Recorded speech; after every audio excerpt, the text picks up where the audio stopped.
All right, here we go, Dagmar.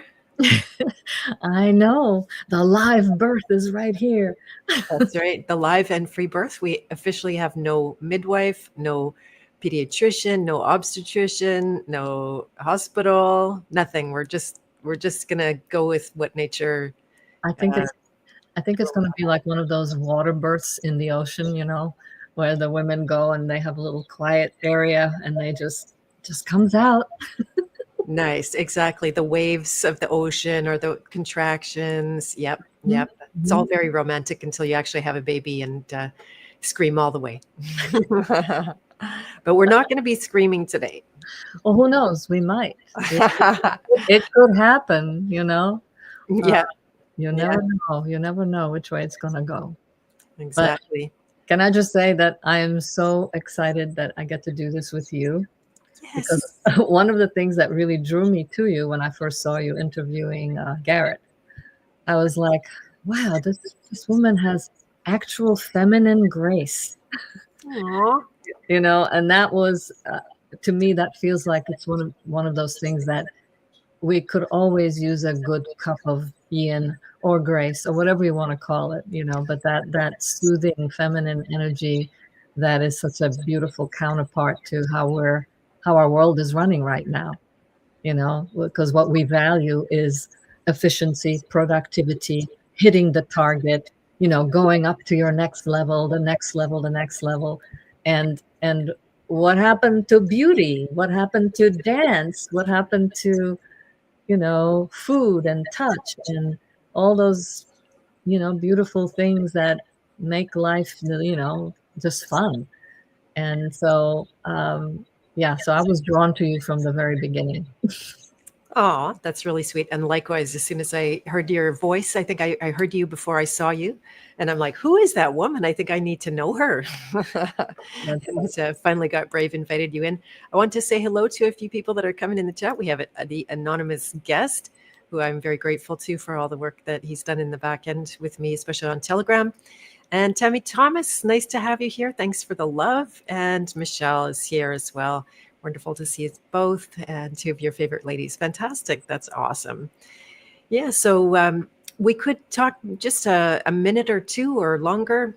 This is going to be focused on the feminine, which is something that it's always, of course, in the background because I'm a woman, and that's something that doesn't go away, no matter how king hero it gets around here. We were we were as we were creating this, it's been very, I'll just go back to some of the notes that do you need to get your phone, by the way? Oh, can you hear that? You're like, what the hell? Why are they calling me now? Don't they know? Yeah, one of the few people that I know. I have a landline, I just don't use it or answer it. I turn that ringer off and Yeah, then I like to do that because nobody ever calls me. yeah, except me now, exactly. Yeah. And yeah, so this was born of a few different things that I I just felt like I wanted to get out. I've seen people that have a regular weekly something, and my thing has been either I'm fully public with interviews of other people, or I'm fully private in the House of Free Will with my own thing. And I was thinking, what could be a possible bridge between these worlds? And then without knowing anything about what the topic was going to be, I asked Dagmar to do a podcast with me. And she's like immediately said yes, which is so, I love that. And even on a moment's notice, you came and did a snippet with me in the House of Free Will. So I love that spirit of improvisation that I think terrifies most people. Hmm. Hmm. Um, I know we weren't going to do like full on. Okay, I have to turn that damn phone off. She's turning the phone off. Okay, so I'll I just say keep a little going. bit. Yeah, I'll just say a little bit about it. That Dagmar's background is as an actress and a playwright and a method actor and method writer, teacher, and coach. I did in my email show or share a link to her YouTube one woman show called Loose Underwear. It's a must see. You have to catch that on YouTube. And it was fun last night. I was just a quick aside when I was going through your YouTube looking for that video link. I came across one where you and Angelina Jolie were in an acting class together. So that was pretty fun to see. She was actually one of my favorite actresses. Like now I don't know how to look at Hollywood. It's all ruined for me. But Yeah. that was just so fun to see you guys going through that exercise that would never otherwise be seen. It wasn't meant for the public. It was for a different purpose from what I gathered. Yeah, and somebody pulled it out of my garbage when I lived in the Hollywood Hills, and I threw away old videos. And somebody must have gone through the garbage, pulled it out, and then ended up selling it to Harper's Bazaar and all these different, online type magazines. And then one day, some friend is calling me, going, "Hey, did you know your YouTube has got?" And I was like, "What?" So I got so pissed. And then I ended up, because people were actually being very critical of her, saying like, "Oh my God, she's such a terrible actor." So I had to explain to people that this is actors, because it was all improvised. The whole thing was improvised. This is how actors flex their muscles. You go to the furthest edge of everything. You don't hold back when you're working out. Because then when the camera comes on you, then it's just like you're not efforting, right? And so I put out the whole thing then in its entirety and gave people like an acting lesson. Right. Yeah. Yeah. So fun. And this hasn't been part of my world almost at all. I've done the tiniest little bit of improvisation acting as part of my training as a release coach. And so that, to bring up from the depths the inner experience that otherwise can be suppressed. And it's exactly the same thing that you guys are doing over there, to be able to access all of the emotions that are there. So Yeah. it's a neat overlap. I always looked at true acting training. And for me, it certainly has been true in many, many actors, but they won't talk about this. It's really a training. It's like an embodied training into embodying all of life and having authority over all aspects of yourself, or at least being present to what's in there. So it's like what Jung was saying, if you keep the unconscious, well, it's going to keep coming out all over the place in inappropriate ways. So not that you're in control of things, but that you are in connection with things. So you're connected to the most pathetic part of yourself, and you're connected to the darkest part of yourself, the most ecstatic, you could name all your archetypes. Literally, you're connected to your hedonist, you're connected to your alchemist, you're connected to your nurturer. And I just think it's great training if actors wouldn't just use it to like, "Hey, look at me, aren't I great?"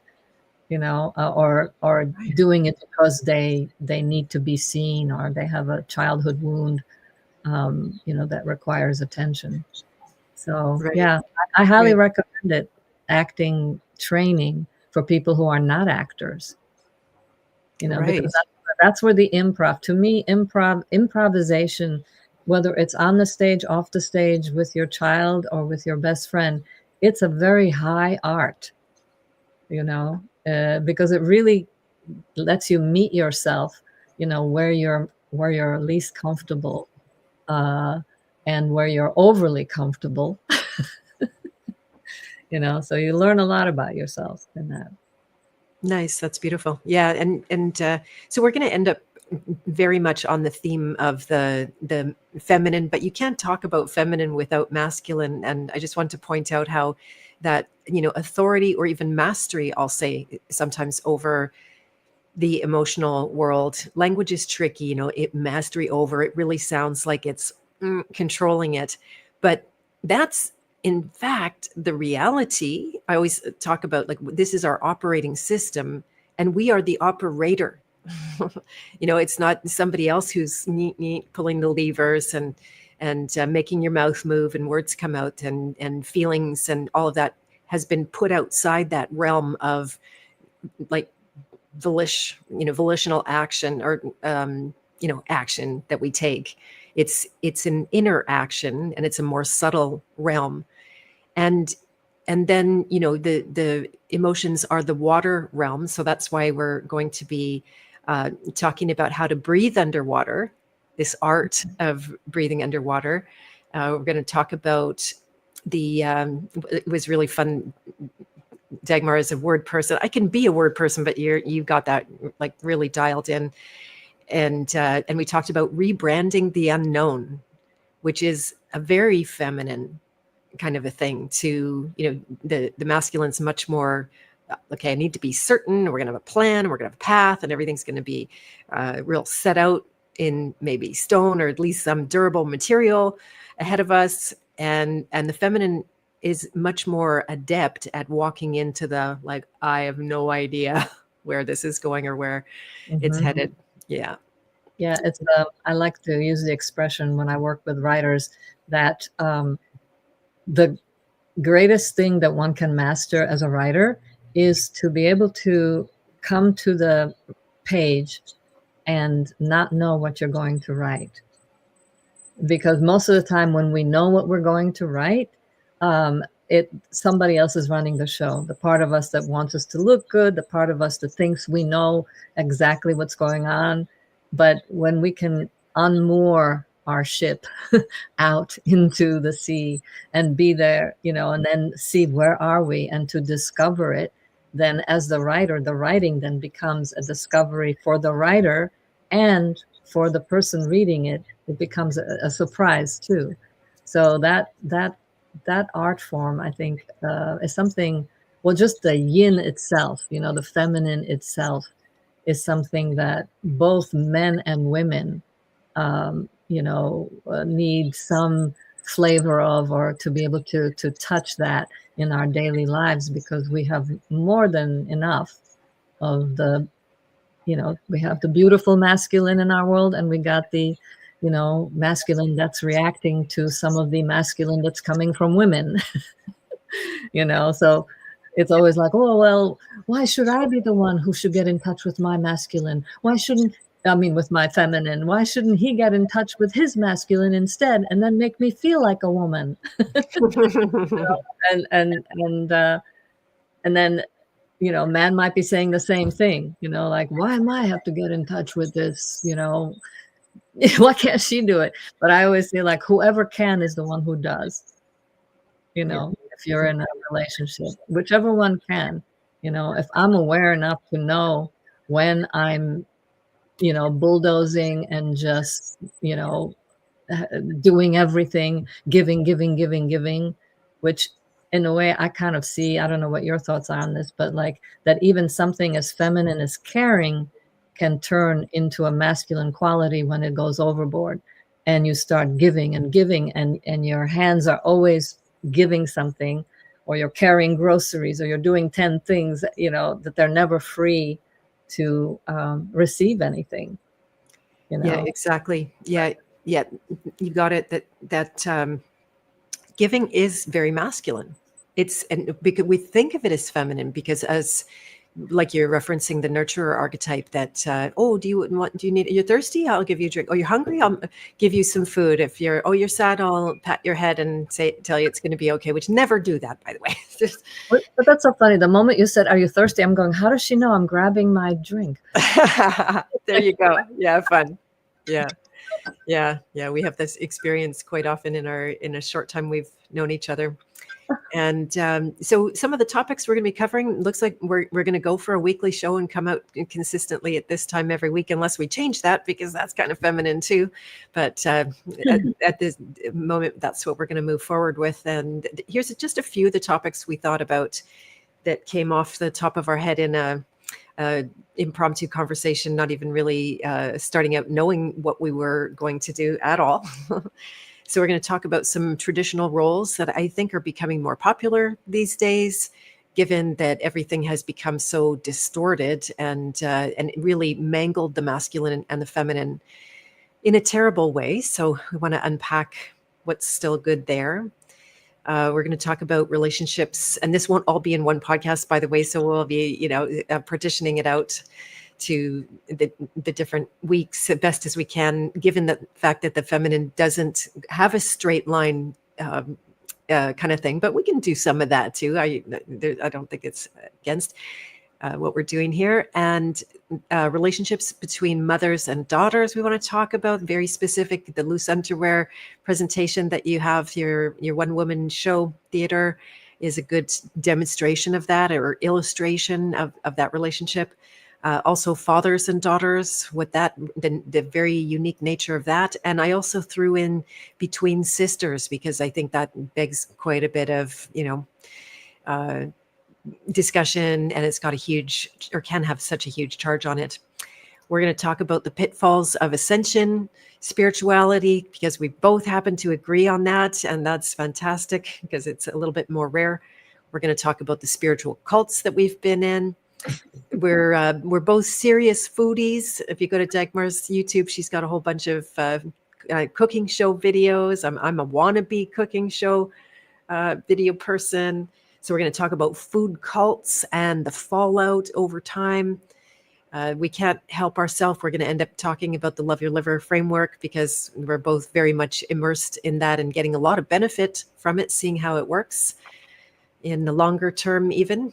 We're going to talk about our relationship with food, and then this is an expression that you used the other day around like deep fun. And this is something that in my own work, when I'm, say, we were on a call the other day helping coaches to practice and get feedback and make some improvements in that.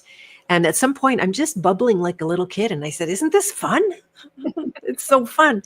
Meanwhile, some people have been going through very, deep and not pleasant experiences, right? That's the nature of the unknown. You don't know exactly what you're going to find. And there's all of the qualities are waiting there for us. So the willingness to be part of that is, to me, very deep fun. It's not light fun, but it's deep fun. The last thing also, and this was inspired by when Dagmar joined me in the House of Free Will for a talk on creativity. That was our really spontaneous snippet that we did in the House of Free Will, which is available as a recording now. And it's about the generosity of spirit required to share your work, because so many people are terrified. They're creators, but they don't want to put it out. And there's really big gifts there for everybody involved. So so that's what we had for. It's not limited to that, it's just including that, what we already had thought of. No doubt we'll branch out into more kind of things. So do you want to start by talking about Yin on the Rocks, since this was a name that you heard in the ethers and brought forward, and I went like, that actually makes a lot of sense and sounds really cool. So what was your thought about that? Well, also, I just think it's very funny that neither you or I drink, but that's what came to me. But if I did drink, it would be gin. That was the one liquor that still appealed to me. I'll probably, every 6 months I'll still have a martini, dry as it can get. So it's mostly just gin. But yeah, we don't drink.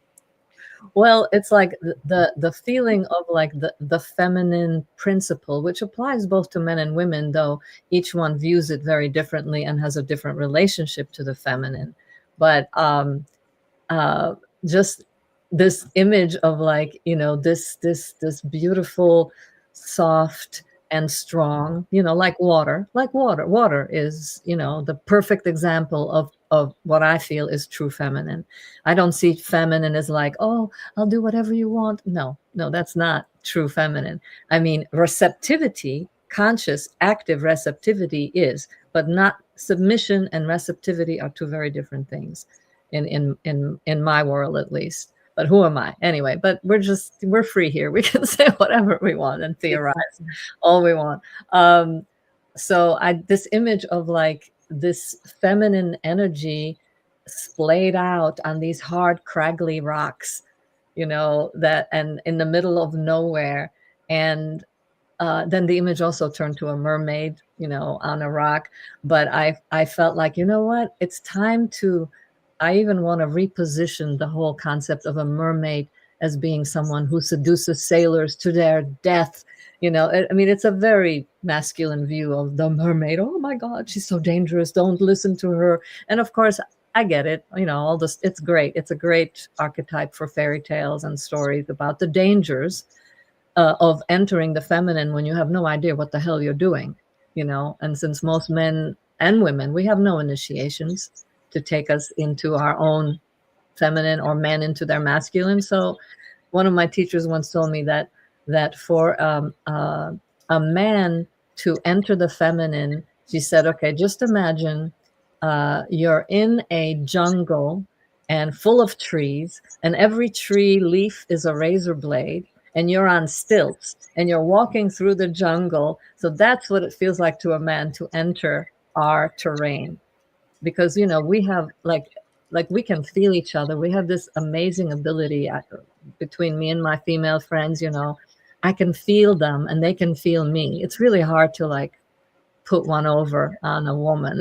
you know and so we're comfortable in this feeling terrain and communicating fast. But for a man, it's not as comfortable. And I don't want him to be. I don't think he should be doing any of that.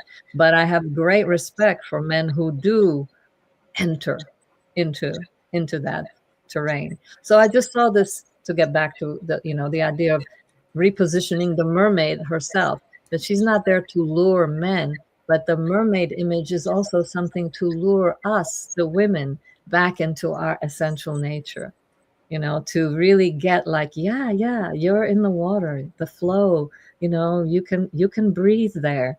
And this is home terrain. And it's not for you to make everybody like you. It's not to make a man be like, you have to be just like me. Turn him into a girlfriend, and we have to feel together, and has to be my best friend.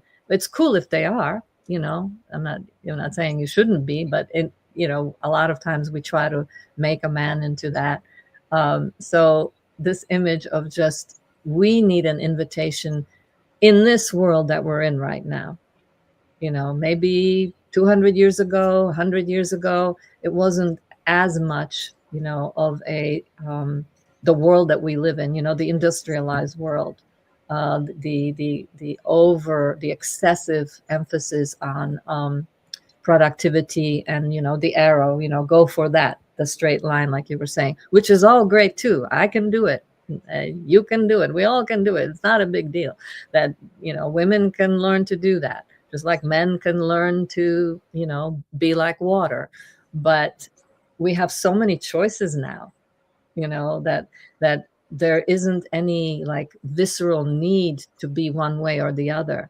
So part of that joy of the polarity of meeting a man and feeling the otherness, the polarity that makes passion, or just being in the presence of someone fun and interesting, and just the spark of that, it's getting neutralized in both men and women. So it's like, and then the media is doing all this other stuff to neutralize it even more, making men have this, what do you call those man bags? They carry purses now that are they're purses, you guys. They're purses. well, and just the way everybody's doing their hair and the clothes and the makeup. I mean, if I look at the models and the makeup they put on women nowadays, it's like, you only put that kind of makeup maybe 100 years ago on cadavers, not on living, or the black eyeshadow, or the purple lipstick. I mean, it's like to me, it's like, oh, by the way, we just want you to see that the feminine is dead. And the masculine too. If you look at like GQ, they had a thing where the cover of it was a man wearing a dress or something. I couldn't look at it for too long, but it was just like, so they're kind of saying, masculine, you're dead too. Feminine, you're dead too. So just make room for whatever, for the I guess the globalization, or the what do you call it when things just become the same note, the diluting, it's like a diluting of both. And when you lose the polarity, people don't even want to date anymore. So they have to go to extremes like pornography, or here in Asheville, S&M is a big thing. Like they have to go to extreme places to feel just their native selves. Like it's kind of amazing. So anyway, that's exactly. my long-winded response. Nice. I wanted to answer a few comments here that came up. Baron said, if you don't want to submit to masculinity, then it's not appropriate. Yeah, free will never stops being very, very important in all of this. So yeah, really, really good point. Oh, yeah. Michelle said, water feels like home sweet home. Baron said, and I love to hear from men about what they actually want. So this is exciting for me. I want a woman to do what I want only out of trust and understanding. It's best for us, for her to submit. Yeah. Yeah. Yeah. Very interesting. And then AG is asking, would we differentiate chemically induced feelings from actual spiritual awareness states? Do you want to take a pass at that first, and I can answer as well? Oh, gosh. Oh, and you guys aren't far from each other. That's good. Well, I'm one of those, maybe that's the old school part of me, which is like, if you can't create it yourself, because, our brain is a chemistry, is the biggest apothecary on the planet, is right in our own brain. So we are constantly chemically inducing ourselves. But I feel that if it's coming from the outside, and I understand some people have really great experiences when they do, I guess, mushrooms or whatever, the ayahuasca and all that. I'm not a fan of it. I used to be really, really strongly against it, but now I just kind of go, well, we all have our path. It's definitely not mine. So I feel it's best to work for your enlightenment. Nice. Or work and play for your enlightenment, or not enlightenment, but just for your, realization, or you're revealing yourself to yourself. Right. That's beautiful. Yeah, I had that exact, I had a kind of pinnacle psychedelic experience when I just started to meditate. I won't fill in all the blanks there, but it was one of those, when you use that word enlightenment, it was like, I saw everything and mostly inside myself, how it was all working and functioning. It was a wow. But when I fully came down in about 48 hours, the whole thing turned into an artifact. It became two-dimensional.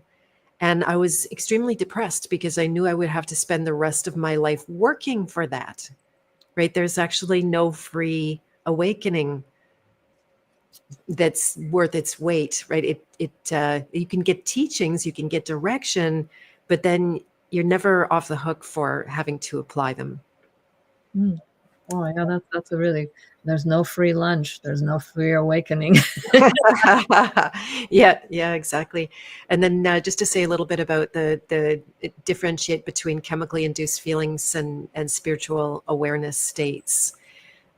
So all the states, whether you call them emotions or thoughts or beliefs or all of the, I think you could never separate them from the physical chemical interaction. We say physical and spiritual, but show me anybody that could isolate those two elements from each other and really study them. Yes, there are two different worlds, and I think they both equally influence each other. We've been studying the liver health so much, and I've been able to see live time in myself and in other people the incredible effect that has on the emotional work, that it can make it easier. It can also make it harder, because anything that you're detoxing is going to invite more detox. So if you allow yourself to work with your emotions and you release the programming under that, then it's going to inevitably, certainly bring up more, because of the toxic accumulation, whether it's physical or of a spiritual nature. And one of the things that the last thing I'll say is I was able to distinguish between states that are not freedom, basically, right, to get to the punchline, that all states are some version of not freedom or not love, or whatever word we lack for words, not the divine, however you want to say that. And we've been enculturated, we've been indoctrinated to get very attached to certain states, and then we have a strong aversion to other states. and it keeps us in this constant push and pull with this realm, that could be water, could be mix air and water, and then you get the ether and all of those elements in there. And as long as we are either attached to them or have an aversion to them, we are stuck in the pendulum of that just goes back and forth. So to me, there is going to be something, and you didn't even really ask this question at all, anonymous guest, but we'll answer this, or I'll answer this like a true woman, go right off the map. Is that's the that would be the more important question. Like, okay, this is the map, and then who am I? Right? No matter what the quality of the nature, of the emotions, the experience, the beliefs, the states, right? And I was trained when we get deep into our cult training, then I was trained about states and to get certain states and like almost to capture them and have them. Mhm. It's like not like that. So anyway, yeah. As you're talking about being, between the two parts of the pendulum, it sort of feels like that's the same way I have lived and do, not all the time, but most of the time, I'm either like between the past and the future, and I'm finding more and more that I do I really do like it in the present the most. Nice. Because it's like the past, oh my God, there's things that were painful, or that I give myself the story that I lost things or were taken from me. And in the future, it's like, oh my God, that could happen. Oh no, I should make sure that doesn't happen. And, and when I'm here, I'm like, well, that's gone. It doesn't exist anymore. And it happened because it happened, and then, well, I have no idea what the future is. Honestly, if I'm honest, that was one of the practices one of my teachers gave me. She said, I want you to, for the next 30 seconds, truly not know what's going to be happening. And, like just truly like be in the reality of like, really, honestly, truly, I have no idea what's going to happen. And I could barely hold that for a second. It's not, because it's like in my mind, we create anchors like, okay, so I have this fan right here. I know that's going to be there in 3 minutes. That's going to be there. I know where the post office is. I know that's going to be there. I know what's in my refrigerator. That's not going to change. Like that we have this anchoring. But honestly, if I'm really honest, I don't know. And that's like the most like electrifying. And I mean, now I see it more as exhilarating, but at that time it was just like, oh my God, this is terrifying. Right, exactly. That's the word I was just going. It's was thinking about.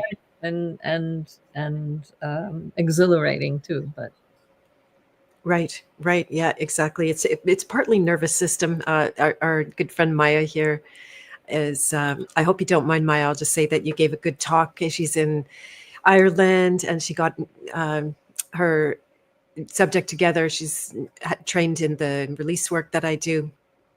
And so she gave her first talk and experienced that, how the nervous system has to accommodate for a great deal of energy in that case where, people have their attention on you and it ramps up. It's not just the normal amount of attention. And even your normal amount of attention is going to be amplified on yourself when you're speaking to others and presenting and that kind of thing. So yeah, the nervous system can be the gatekeeper there that the energy of the unknown might not be positive or negative, but a great deal of energy can all by itself be a threat. Oh, good. She agrees now that I already said it to everybody. Thanks, Maya. And so it's that's one of the reasons to continuously allow yourself to face the unknown. Personally, I chose a life that was totally unpredictable. I decided to, leave any vestige of security behind because why? The security almost killed me. So that wasn't safe to have this like fake security and predictability and knowing what was ahead. And then going off into the unknown was safer in a lot of ways, but for sure had to face so much of and it's ongoing. Every time I see the void in front of me, like, oh, there's no world there that I'm. If I don't create something, there's nothing. Right? It's just not there. And so, which of the reasons are you going to use to build and grow your capacity to face that unknown, and the unknown like holds all the good stuff, right, Dagmar? Yeah. It takes a while to grasp that. I had to put myself through all kinds of things to learn how to sit at the temple doors of the unknown and feel like, wow, what an honor it is. I used to think of all these gurus and people that I've known, and one of the things that kind of gave me that permission was to just go like, I don't care how great the guru is, but truly, they still have no clue how we got here, where we came from, where we're going, they have, and I do too. I have many great, wonderful theories, but I use them as a way to excite and entertain and make myself wander, and almost like the more I know, the more I think I know, the more I kind of push myself into needing, as a respite almost, the pleasure of not knowing, to have that sense of, I think that sense of awe is something that every human in some level is starved for. And it's what we see in the baby, when they're very young, they have that, and it's infectious. We even though I don't believe in the germ theory, but I'm using that word anyway. So that sense of awe, it's like, why would you build a magnificent church or healing building? I don't think there were ever churches, they were something else. But it's just when you walk into this kind of a place with the colors and the frequencies and the way the sound travels and the size of it, the magnitude of it, it just makes you go, because it almost like forces us to experience the awe and the miracle of, how the heck did we get here? What are we doing? How is it that I don't have to talk and you're still going to feel what I'm feeling? What it's like, in the most delicious way, like, what the heck is going on over here? What are we doing in this dance? Exactly. And then the dance can't, of course, be one's. Well, you can dance on your by yourself, but I guess that metaphor won't work here. But the knowing and the not knowing, like the unknown and the known, it's not that I think ends up being sometimes where people baby in the bathwater, right? Like that, like you were saying towards the beginning, that it's not about like, oh, everybody should be feminine. And like somehow this is the right way. I've been there, right? Like that's where I came from in my whole feminist indoctrination. I really wanted men to be women. I wanted my boyfriends to be like me. God bless them. So actually, some of them are still my friends, amazingly enough. And then this dance between the knowing and the unknowing, because the unknown always leads to the known. Mm-hmm. Right? The like, as if empty space always births something. It always erupts in some creation. You can't even stop it. Yeah, it's like the what is it? The great intelligence does not like a vacuum. Something comes in, It's like and that is, it sounds so simple, but it's one of the most challenging things in any life form, art form. I mean, I'm more focused on the arts, because I do think that art, poetry is the antidote to transhumanism and to globalism and all that, because I don't think you can go at it with the same energy that it's coming. I think that's my passion. But anyway, the I forgot where I was going with this. The known and the unknown, and the nature abhors a vacuum. Yeah. And well, but also the same way, if you go too far in the known direction, then that too will then collapse of its own weight. Exactly. And that's the part that I've experienced. Like the older I get, the more I get to that point. Because when I was younger, it was all about like, oh, I learned this and I learned that and I know this and how to do that, but now it's kind of like, oh, wait a second. It's kind of the unity thing, that we are one and we are individuals. I mean, we are the wave and we are the ocean. That is like a conundrum, a koan or whatever. Just you can keep dancing in that all your life, because we don't want to lose our individuality. It's what globalists are trying to do, is make everybody, not be an individual, join some group. There's some group that you belong in that you should join so that you can feel legit. But it's individuals that always created the most fun and exciting things that we have here. It was never a group of people together that suddenly went like, oh, let's do this. Right, exactly. Hey, could I interrupt with a question? Yeah. Then we'll go back to that topic. Did you bring the sandwiches?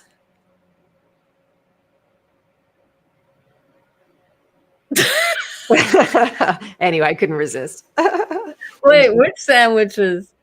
Well, Unindoctrinated is here. You're late, but we won't hold it against you. And then wondered where the sandwich table is. Oh, that's so cool. I love that. I was my mind went to like sandwiches. Well, okay, well, I brought the black, mysterious drink. One day we'll talk about, and that'll be our way into the love your liver. But I'm going sandwich. Suddenly because I've fallen in love with the sandwich recently. Now that I can absolutely effortlessly, no problema, eat gluten, which I have deprived myself of for decades. So I'm thinking sandwiches. Does somebody know about my special created magical sandwich that I've been making? Right, with your special created mayo. My special homemade egg-free mayo. Yeah, exactly. Sorry, I couldn't resist there. That's fun. Oh, that is a funny thing. Who said that? Unindoctrinated, who is actually Ryan. Oh, yeah. Unindoctrinated. Yes. It's a good way to be. I was going to add to what you were saying about that tension between the individual and the group or the collective or the oneness. And I have been reading Marty Leeds' book about Jesus. Mm-hmm. I don't think he likes me anymore. He removed me from his group, but I'm enjoying his book. And he I thought you meant Jesus doesn't like you anymore. You mean Marty? Yeah. I think Jesus still loves me, as far as I can tell. But it's actually pretty beautiful because he goes through the meaning of each of the numbers. And like one is one, and you multiply one by one, and you still have one. You can't not have one. It's all one, right? Mm-hmm. But then when you get to two, that's the duality. That's the creation, the birthing of the one into the two, and then the polarities. And when you get down to the heart of all polarities, you get the oneness, right? Like the known and the unknown is an example of this breaking out. But when you marry those opposites, I have a specific tool for this, and you hold the one and the two in mind at the same time, there's no opposition there. It's actually still something that you can't know until you do that. Mm-hmm. There's some revelation, some insight, some awakening that happens in that. And he talks more about 3, 4. I think I'm going on 7. I wanted to stay up late and read 7 yesterday, but I'm going to save it for tonight. What's the name of the book? I would have to run and get it. It's about Jesus. Oh, okay. Yeah. And it's all about gematria, which I was really slow to catch on to in any way that it just, I don't know, it wasn't a main study of mine, and I was just looking in, and now I'm starting to see how the numbers have meaning, and they create patterns. I'm a pattern hunter too, I don't have an interest in following gematria, but I'm enjoying this book anyway. So I will share it with you. Something about Jesus. Maybe someone else knows. Hello, Chrissy Snow. You're loving your liver too. Excellent. Yeah, this is we're in that cult. I shouldn't joke like that, but and unindoctrinated is still talking about sandwiches. So he must be, or she must be hungry. And then yeah, it's going to be lunchtime soon. I love sandwiches too. The greatest thing America invented. Right, exactly. I remember when I was fasting a few years ago, which you should never do. And it was terrible, and I was tortured. And even, especially when I would try to sleep, visions of food would be going through my head like this. It was just like really terrible. And finally, I'm telling my son, like, I can't stop thinking about food. And he said, well, what are you thinking about? And I said, sandwiches, like this. And I wasn't even a big sandwich person in there because I was still indoctrinated about, like, feeling guilty about eating bread. Even though I never really stopped doing that. But Dragonfly is enjoying the sourdough. Nice. Very good. Very good. Yeah, pretty yummy. I'm doing the sourdough too. But in Europe, we didn't have sandwiches. We would have, like, an open sandwich, which is a completely different experience. Like, you could even eat that with a fork and a knife, or you eat it very, but a sandwich, the closing, so amazing. Yeah. And then you're pushing down on it because you put too much stuff in there, and you lean on it. And if you toasted it, it like crumbles into all and then you get the crunch.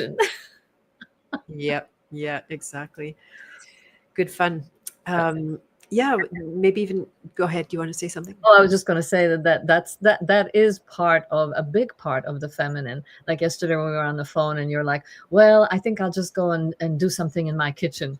That the alchemist in the kitchen, that is, like that's feminine energy, and there's play in that.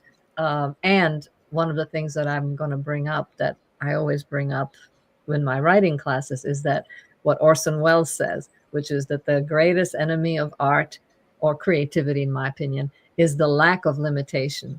So when you create a limit, like let's say you have a really small kitchen, or you've chosen not to eat toxic foods, right? So you eliminate certain ones. But it's like when we're kids and we're playing games, we create a game, and a game always has some kind of parameter or limit. That's what makes it fun. There's rules to the game, right? So it makes you get really creative.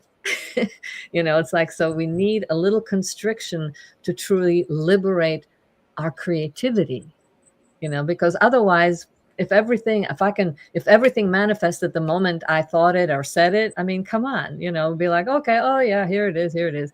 But there's something about the pleasure, which is what we're doing here. It's the pleasure of birthing and the pain of it too, Right. but it's a constrictive act. I mean, even if you're a C-section, you still were quite restricted in there. You have very limited movement. And I think there's something, like when you swaddle a child, or they have have you ever heard of this whole thing? It's called holding time.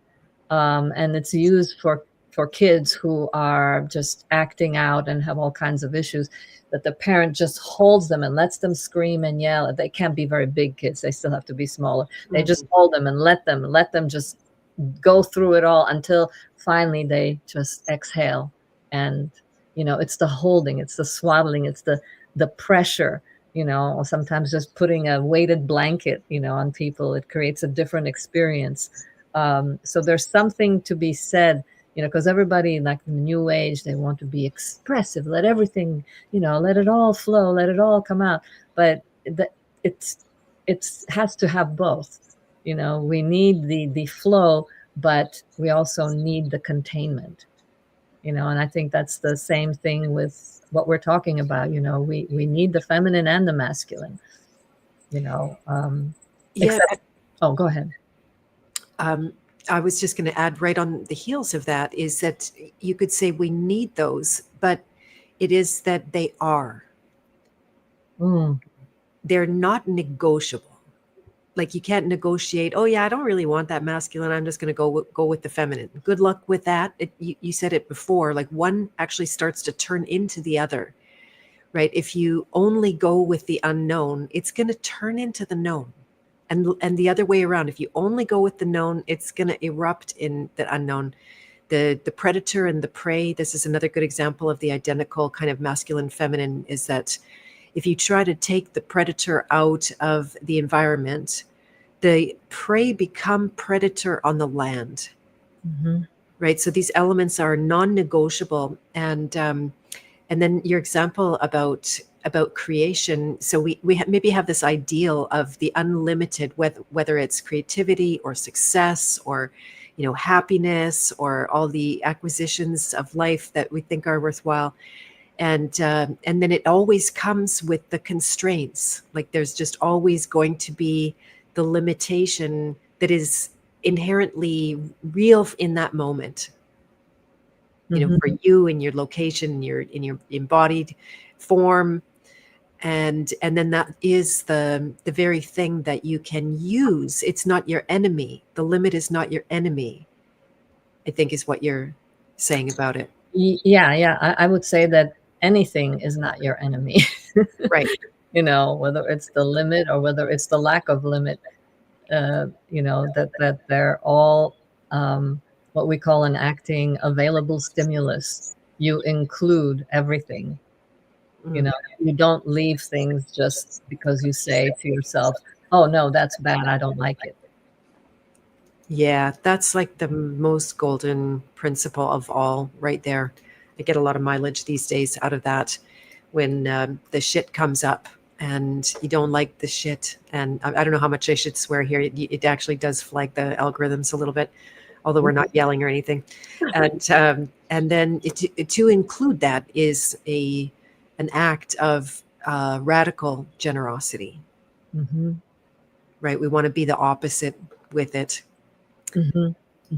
Yeah. Yeah, it's kind of what I call, like, I don't want to have a whole bunch of homeless energies roaming around me.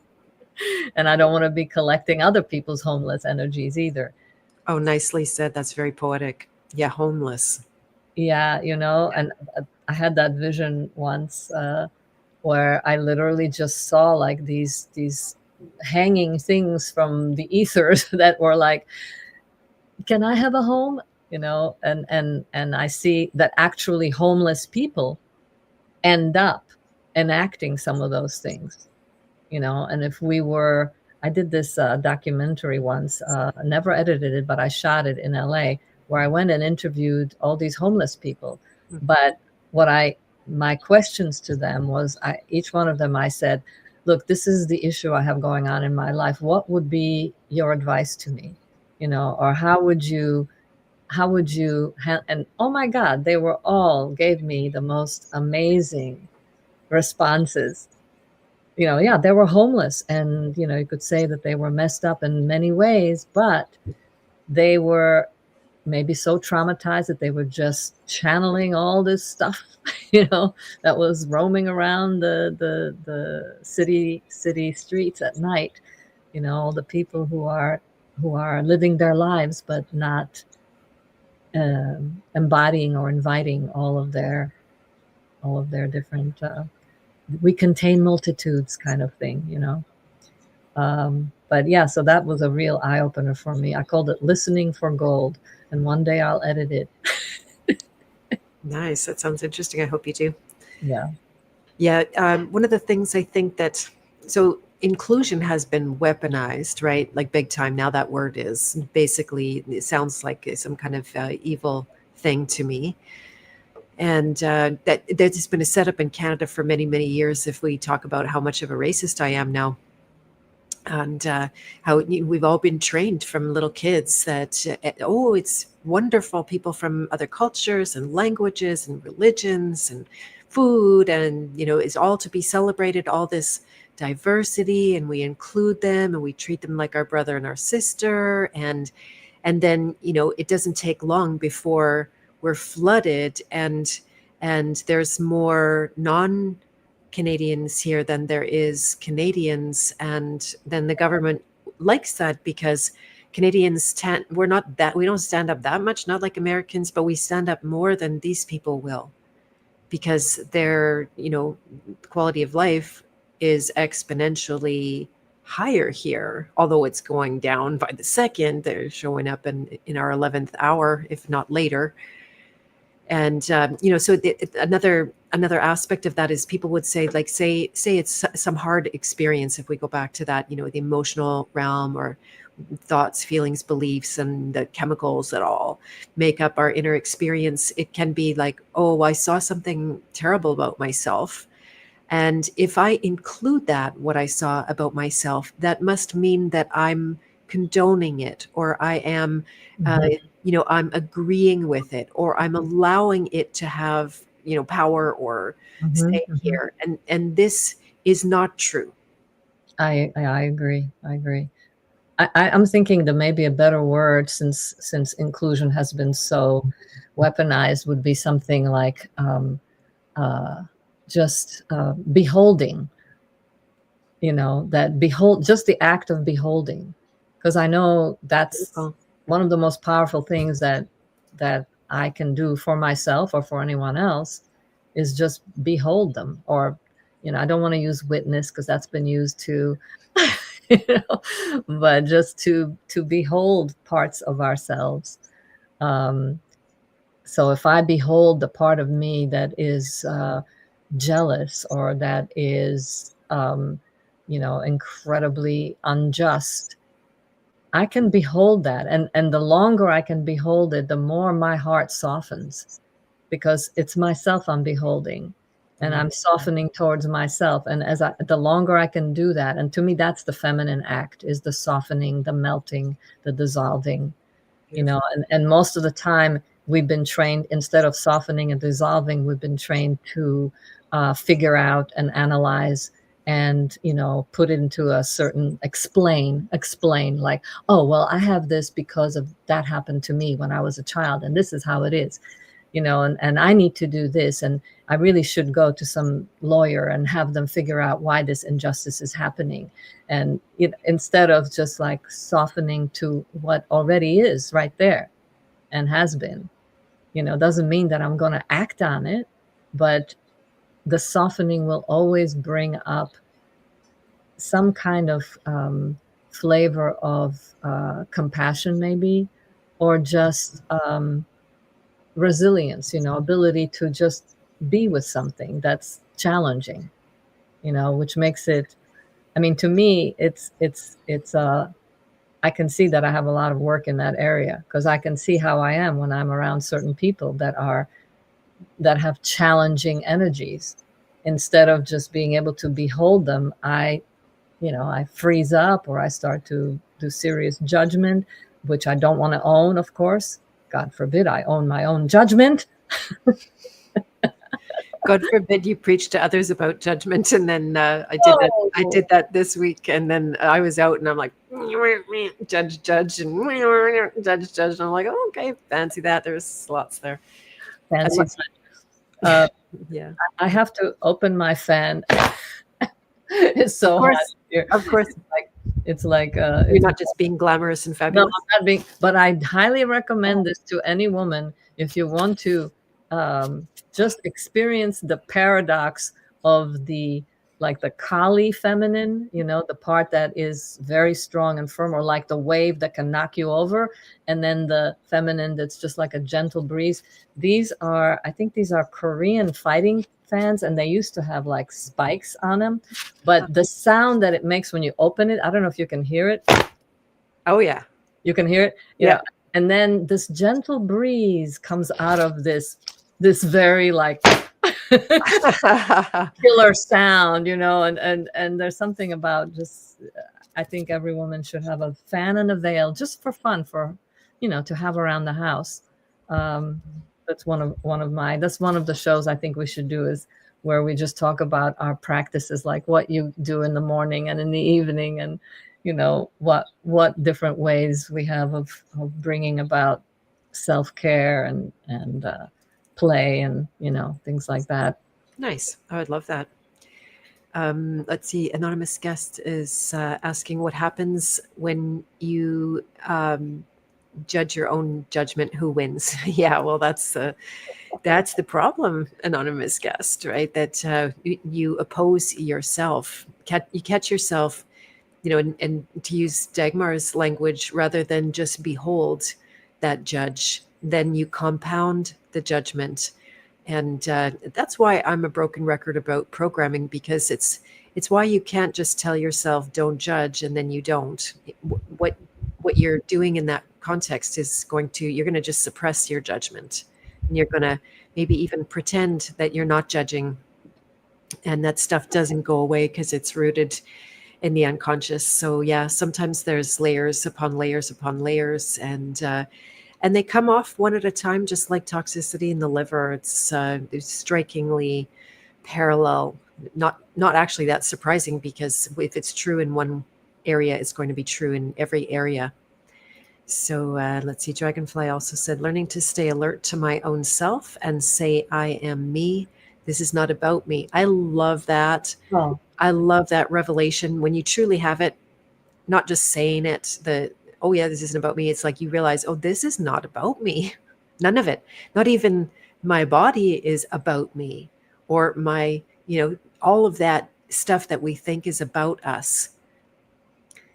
You could easily talk about this. It's all you, none of it's you.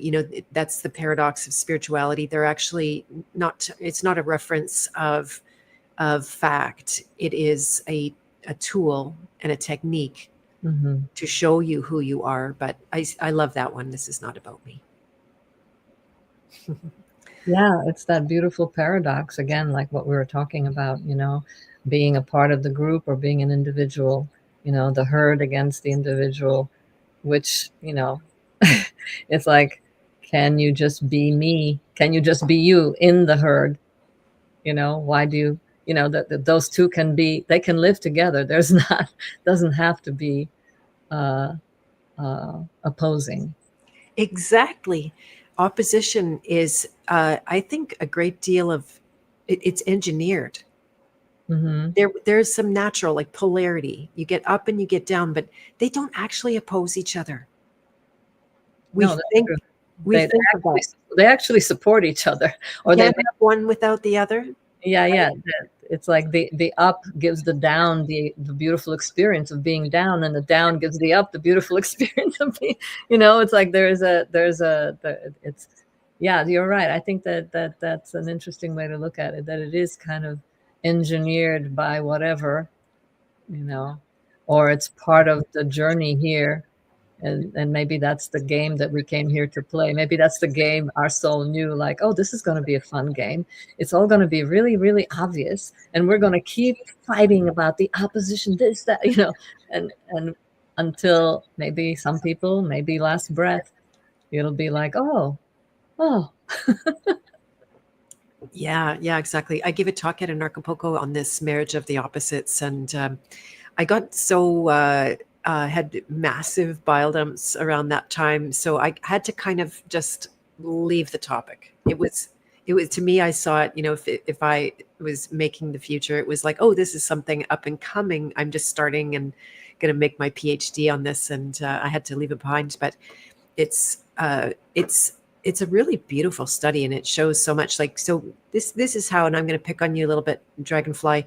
When people's solution to the pain of polarity is to meet me in the middle, and I think that's not necessarily true. There might be cases where it's true, but that's a little bit more like what you were talking about earlier, Dagmar, that like making everything homogenous, making the masculine less masculine, making the feminine less masculine, and then you have no polarity. And when you have no polarity, you have no power. You have nothing to connect into. It doesn't, it's like two of the same thing trying to come together. Exactly. So yeah, that middle way, you get this big pendulum swing, like, I'm successful, I'm not successful, and then you think there's like some middle place, but all of those opposites reveal something that you can't know until they dissolve. And that's not the middle. It might be some entirely new revelation that you could not have had if you were just searching for this happy middle kind of thing. Like, say, people are very classic division between the red and the blue politics, for example. And we probably won't talk politics for more than 7 seconds on this podcast because it's not really. I don't know. We might, but here we are. We're doing it, and then some people might conclude, oh well, it's not. You just don't want both extremes. You don't want extremely this, extremely that, and then you get purple. Well, guess what color purple represents, by the way? Like domination and rule over the people. And so it's not, this is the game they want us to play, that we just swing between them and we look for our middle, and you're nowhere, and you're always going to end up in some kind of opposition. So anything you'd like to add for that? Well, it just made me think of how, I think a big part of the women's liberation thing was, I don't think they were liberating the feminine. I think they were more liberating the masculine in them. Just like I think a big part of the men's movement, where they would all go in the woods and do poetry and drum, or, that also was more liberating their inner feminine. And I think that this whole concept of equality,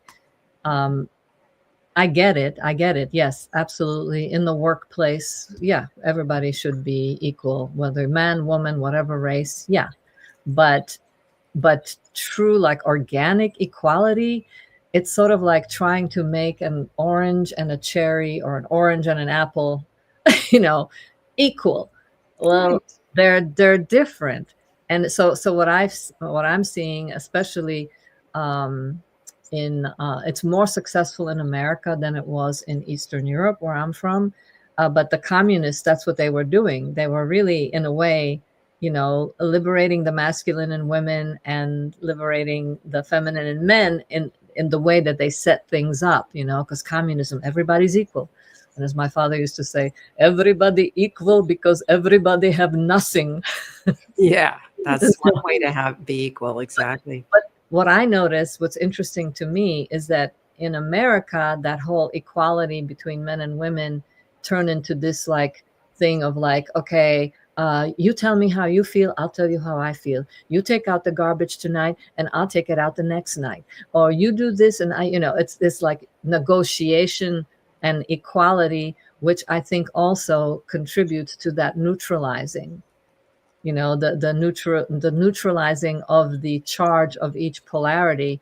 Like, it's not okay to have one particular polarity. And what I noticed in like the communist countries, because the propaganda machine wasn't as strong, they didn't have as much TV, they only had like newspapers and things like that, that the men and the women there maintained more of their, you couldn't really beat that out of them. The men just felt like, yeah, I'm a guy, and the women were like, yeah, I'm a woman. And my mom was a physician, but she never lost her, well, she did when she started doing therapy in America.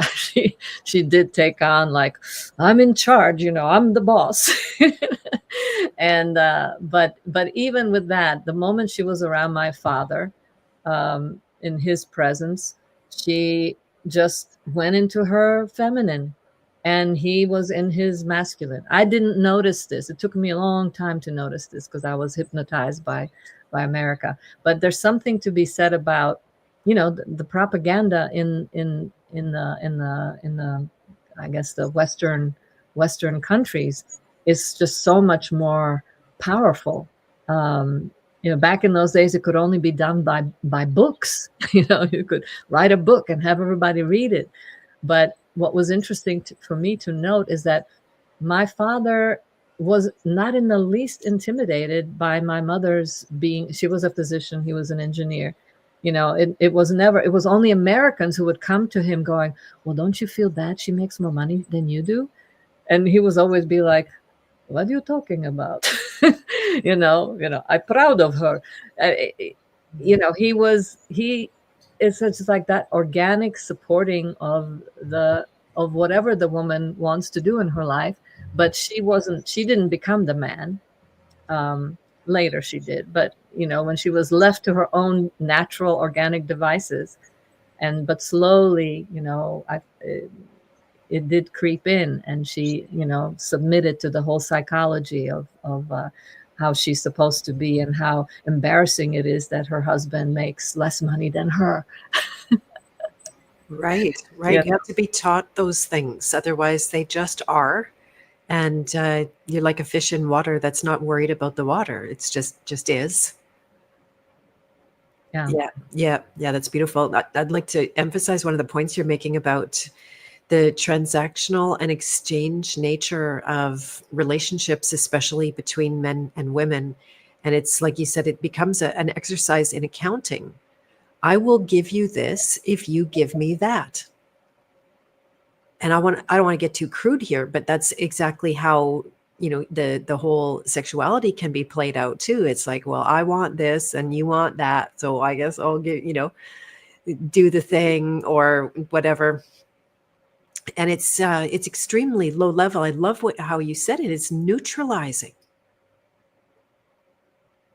right? It's a flow killer where, a, you know, passion, a passion killer, which is mm, which is so interesting that people think that um, some formalities are passion killers. I think it's the opposite. I think formalities are passion protectors. Um, nice.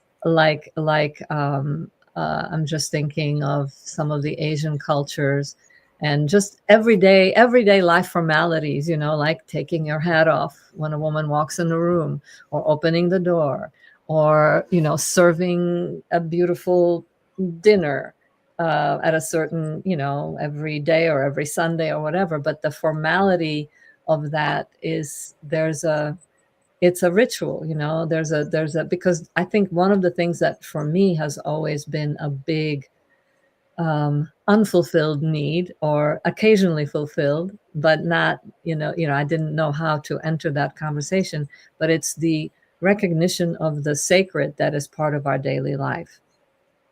And to bring that in, and if you have no formality, if you just really let it all hang out, start burping and farting and wearing t-shirts that are ugly, and shorts where everything's hanging out, and it's like there's no sense of like um I know. I I know. don't know what to call that. It's like Exactly right. It's it's exactly right. it's Yeah. and both men and women are equally guilty of this. This is not just Yeah. men doing something or just women doing something. It's Yeah. part of that neutralization. And then I I mean, know.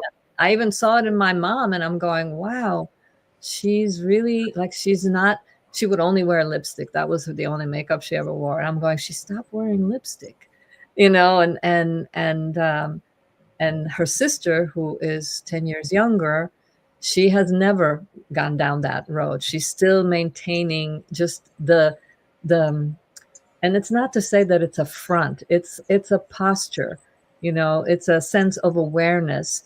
Like if God was looking at you all the time, let's say God in the form of a man, or for a man it would be a goddess in the form of a woman, you probably wouldn't be like chewing gum while you're talking to a woman. You probably wouldn't be like scratching, doing weird stuff. And as a woman, if you felt like you're the person that is like somebody you admire and you adore, and who loves you and who you want to be with, is looking at you, you probably would not be walking around burping.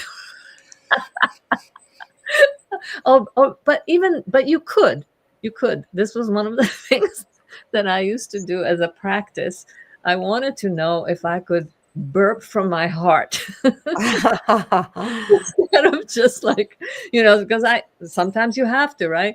So I would practice, trying to see, can I do this bodily function with an awareness so that it actually comes from my heart? And it is possible. I attest to it.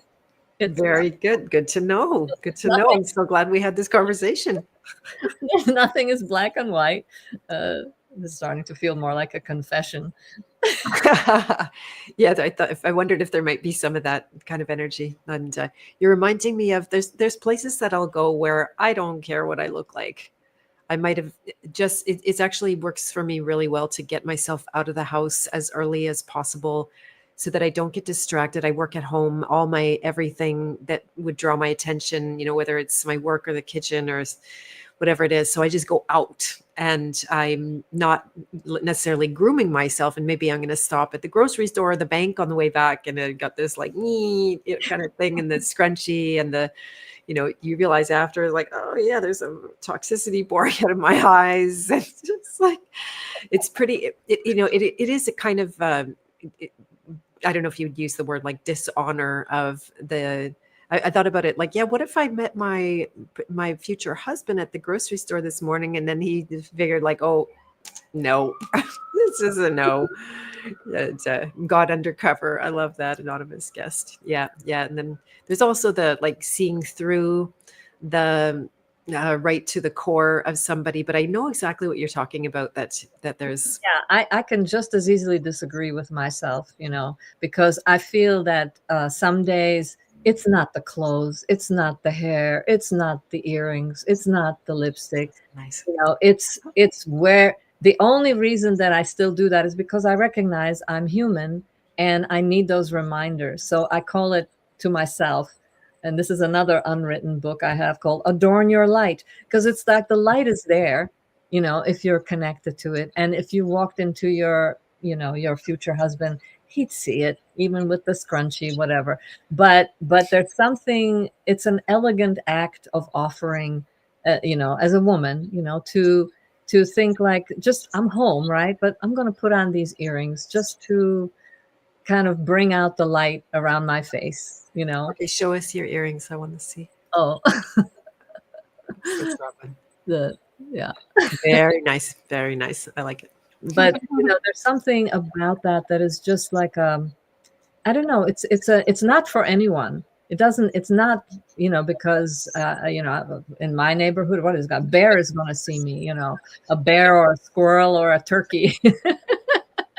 So it's really more for me just as a gesture, right? That I'm aware that we naturally radiate. Like, I think that's the essence of feminine, is just a radiation of light, and so it's like, oh, well, I might want to emphasize the light in my hands by putting a ring on it, or I don't mean like put a ring on it. Yeah. But it wouldn't hurt. Yeah, exactly. There are times where like I literally, maybe I'm not even on a live stream that day, or that nobody's going to see me from here down. I could be like entirely naked or in sweats and you guys just don't know. And but I'll still dress for myself. There's something about that. And then other days when I'm so happy to just be in a ready pair of sweats that I don't know if I slept in them, or I'll take off my pajamas to put on something that's like pajamas. So I guess there's room for kind of everything. And yeah. It's not just one thing, and every rule, whatever, even if I make it up, is meant to be broken, and it's all about how do you feel with it.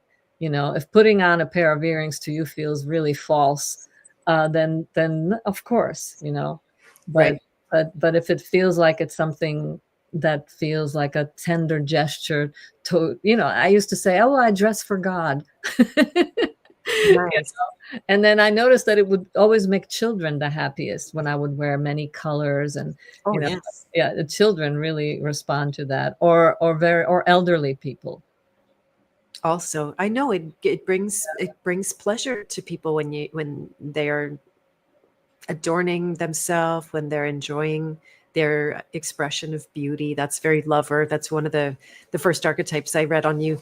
Really strong was that lover. And Michelle's saying, I enjoy playing dress up at home just to have fun and feel good for the day. That's nice. And dragonfly too. It would be so fun if we were living closer, because then we could like just try on clothes for fun. Clothes that we never wear ever anywhere, but just to try them on. It's like trying on new selves. Yeah. Totally. Yeah.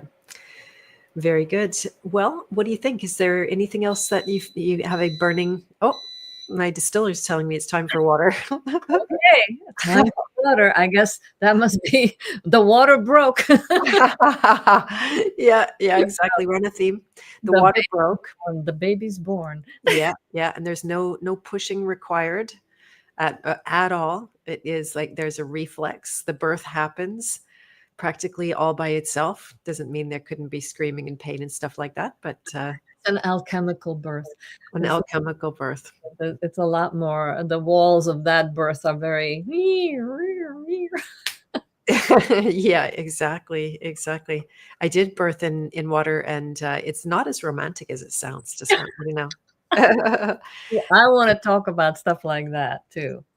And I want to talk Sure. about what you said in the beginning about the relationship between sisters and between women. I really want to get deeper into that. Yeah. Yeah, that's a very big pregnant subject right there. If we keep Yep. using birth metaphors. Yep. Dragonfly said, "Water lover." Yes, that is my distiller. I regretted buying the hydrogen making machine, I have to say, and but I'm glad I bought the distiller. So that's been a good friend to me. Yep. Yep. Well, this has been fantastic, Dagmar. I've thoroughly enjoyed this conversation. What about you guys? Anyone want to give us some feedback? Let us know anything in the chat now or after the fact. And yeah, so many beautiful topics. It's so satisfying to discuss and get deep into. Yeah. And and thank you to the people who came live. It makes Yes. it more, it even makes it more alive. They're like birth doulas. That's right. Exactly. But they're not interfering at all. They're just contributing to the process. They're beholding. Right. Dragonfly had a question about bile dumps. That is the big question when it comes Oh, yeah. to detoxing. We got to do a whole thing just on that. Yeah, we'll go deep into it. But do you have, let's see, this was her question, if I'm getting your gender right, by the way. Do bile dumps cause massive pain in the spine? And can absolutely, absolutely. Yeah, yeah. It's kind of sad. People don't realize because we think, oh, headache might be, oh, it's a spleen, or like, oh, earache, it's the lungs, or oh, grief, it's because you can't breathe, or like we've got this kind of X leads to Y mentality. That is that masculine kind of, It's X causes Y. compartmentalizing it all. Yeah, yeah, and trying to narrow it down, and it's a very uncontrolled experiment. There's no two elements in anything. It's like multiple influences at any one time, and then so like Garrett's cheeky. He says everything can cause everything, or anything can cause anything. Yeah. But yeah, when there's pain in the body at any level, then yeah, it is definitely, if not caused by the bile dump, related to the poison in your body where it's not supposed to be. Yeah, it's literally you're being flooded with poison. I remember when I first started this, I did have one night where I literally had every symptom of meningitis. My whole Right. and that was, I mean, we've talked about this many times. The main thing is just slow the F down. And That's it. just eliminate eliminate everything and just keep the poisons down. Just don't eat the high copper foods and whatever other poisons that are part of this way of eating. But that's the best thing to do. And then also take something that will stop bile dumping if it gets really bad. If it gets really bad, like a high dose of vitamin C or just lemon juice. I found for me, just doing the juice of a whole lemon, because of the vitamin C in it and the citric acid, will shut the bile production down. Okay, but just be careful because I don't know if C does that, but the citrates for me will stir up toxins, especially copper. So just a little bit, because I won't touch a lemon right now. A good point. The Yeah, lemons are going rotten in my fridge. Jackie K offered the possibility of a kidney stone passing. So yeah, that's something to look into. That is still related to the bile dump, but it's a different kind of thing. It really I was reading up on liver flushes and cleanses, and they can be pretty scary. Like they are a massive risk. That's one thing that I think you need to just be super lucid. I did actually get a Garrett recommended liver flush from someone the other day that's in the thing, and I could post that on our Love Your Liver Telegram or Dragonfly. If you're not in, I don't think I don't think you're in the House of Free Will. You could either join or you could just contact me on Telegram. I can share that with you if you wanted to give it a try. But it's not a game. It can blow out if you move that stone from one place to another. The passageway might not be able to withstand it. So that's another thing about mobilizing stones in the body. And there was like really sobering is that you actually want to have an X-ray first to confirm there are stones, because if there aren't, again, you can risk a blowout. So that's something I think just to keep in mind. That's my cautionary tale. And hello, Karine Martin. Nice to see you. You can go back to the recording pretty soon. And Michelle's looking forward to a whole lot more of these get-togethers. Excellent. Every week, Friday, 2 p.m. Central Time, 3 p.m. Eastern Time. We are going to be jumping on for this stream called Yin on the Rocks. It is a lot about the feminine. Maybe next time, do you want to start talking sisters next time? Yeah, I think that would be good. Sister women. Yeah, let's do that. Okay, so that'll be our topic for next week. We already got that planned. So it's not the unknown ahead of us. We know. But don't know, it may turn into something else. Yeah, indeed. And it's guaranteed. And you passed it for universe like hell. Yeah, that's no little thing. That's no little thing. You have to have a lot of caution with that. And you've been calling it a healing event. That is too much for your liver to take. Right. Yeah. I'm not a fan of detoxing, like heavily detoxing. And also it depends on your age. If you're really young, I think people can really handle it better. But if you're over 55, then I'd say just slow and easy. Slow and easy. It's taking me forever to learn that, Dagmar, but I am like, as soon as I started to see signs the other day, I'm like, just all the pushing was like, woo, okay, everybody. All right. Hang on. We'll be back with you. No problem. Yeah. It actually has worked really well. That was, we'll do that another time, but I would love to also have a session where we talk about various feminine practices that really slow everything down. That helps. Nice. That you can just kind of do daily. Nice. Maybe that'll be part of next week too. Okay, I'm just making a note. Because if I don't write things down when they come through, they could be gone forever. I hear you, because you're in the moment. Yeah, exactly. Yeah, and with extra flow from the feminine. Michelle, I'll just read a few more comments if you don't mind. And listening to you ladies makes me want to throw on a beautiful Victorian style dress or Bohemian gypsy dress and put on a fun show. Oh yeah, exactly. You love the creative energy galore. It's fantastic.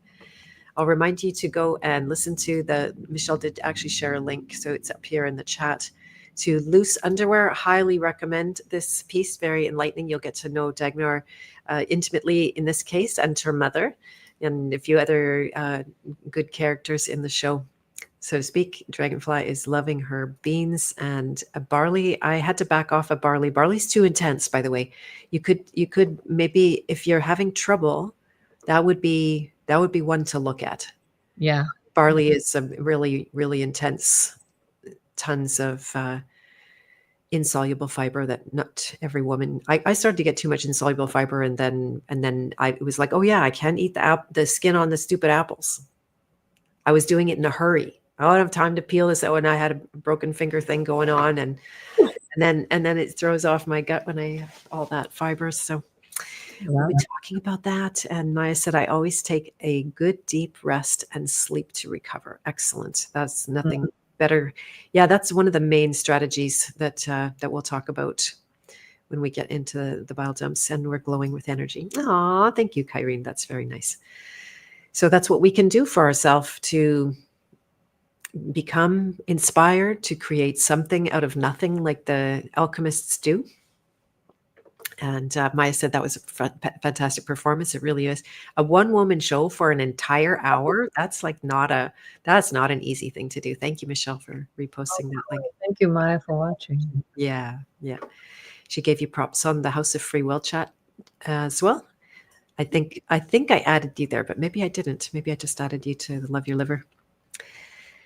And if you don't mind, Dagmar, I'll give a pitch for the House of Free Will, which is where we have a lot of private things going on, private conversations, and a private Love Your Liver group, just for the sake of studying together rather than facing everything not alone, because you obviously have Garrett and his crew, but this is our nice, tidy little group. And we have weekly meetings in the House of Free Will. Dagmar has been attending, and some other really good folks. It's about building community and relationships and just being connected and exercising our ability to get along with people and not have to be homogenous, but bring together.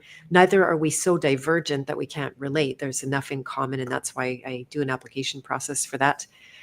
And I also have the Journey Code Coaching Certification Training coming up. There's a presentation on the power of questions. You were there, Dagmar. Would you think that's a good thing for people to go and check out? Oh my gosh, yeah. Okay, very good. And so you can find a link at my website, bethmartins.com. And is there anything that you want to let people know about, Dagmar, that maybe you have either coming up or the way that you serve and help people yourself? Well, I do teach method writing. So if anybody is feeling the urge for some transformation through writing, then let me know.